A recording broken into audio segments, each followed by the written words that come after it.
I guess. So I watched a little bit of Rising this morning.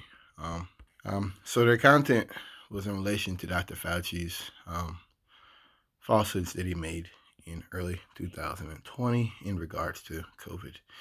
Um, Dr. Fauci made some comments that masks would not help in preventing COVID transmission. We know now, he's admitted now, he said this because they didn't have enough masks for the doctors and nurses, and he lied simply so they could get their stocks up. That's why he told that falsehood. People don't care, and people have knocked him, and people are attacking him, and they're saying on Rising, why hasn't he resigned yet? It's funny because Michael Brooks actually spoke on this before he passed. I remember he actually spoke on it, and he was like, maybe he wasn't speaking on such a manner. He was speaking on it in that why doesn't Fauci just leave and get like a little social media Twitch thing going? And if he wanted to, he could reach more people that way than from the U.S. government, from the position he's at now. I don't think they really got into it. They just pretty much spoke on it in passing, I think. I got a little unique perspective. My whole life, I've had this conversation with friends and family of, if this asteroid was flying towards Earth and we had 6 days or 24 hours before I got here, would the government tell the people? It's like that movie Deep Impact. Yeah, go watch Deep Impact with Morgan Freeman. That's it. Would they tell us? Would they keep it secret? When would they release it? Would they break it to us? Whatever. There's a scene on Contagion where one of the doctors says, "We don't want anybody to know until everybody knows." And what that means is, I didn't get it then. I didn't understand that.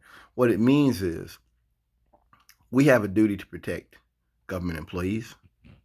We're talking about an emergency situation. We're talking about a catastrophe, right? We're not talking about something small. We have a duty to protect federal employees. We have a duty to protect uh, all the people who rely on federal guidance, doctors and nurses, and all the people that make the institutions go round, that make the gears turn and the wheels turn and everything.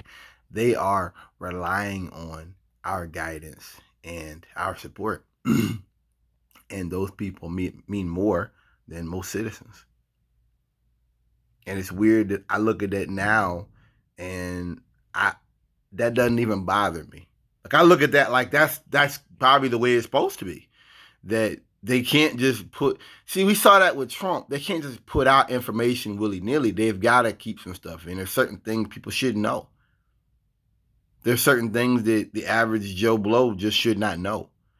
And when I was watching the Rising thing, I remember there was a guy that had thousands of dollars of, this is early in the pandemic, thousands of bottles of hand sanitizer in his garage. I think it was in Tennessee, and the feds raided him. And he was like selling the hand sanitizer for like 3 times his value.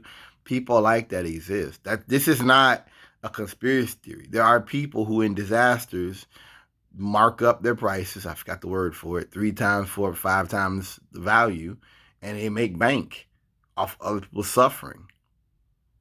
So I'm sorry. I don't want to put Dr. Fauci in front of a firing squad. I think that we have to. This is another example of how, as Americans, we want the simplest solution. We want to like dumb it down. We don't want to look at like what happened to Trump getting rid of the pandemic response team. Why were we not prepared? Why did we not, were all the masks we had in the stockpile were like all old and stuff? Why didn't we have preparations to protect our men and women who would protect us? Instead of wanting to jump on one man who told a couple of falsehoods in the beginning to protect people. And he eventually came out and he admitted that it was false. And he said something else too. There was another thing he lied about too. And he was like, he didn't think Americans would be ready for this. Over this last 2 years, I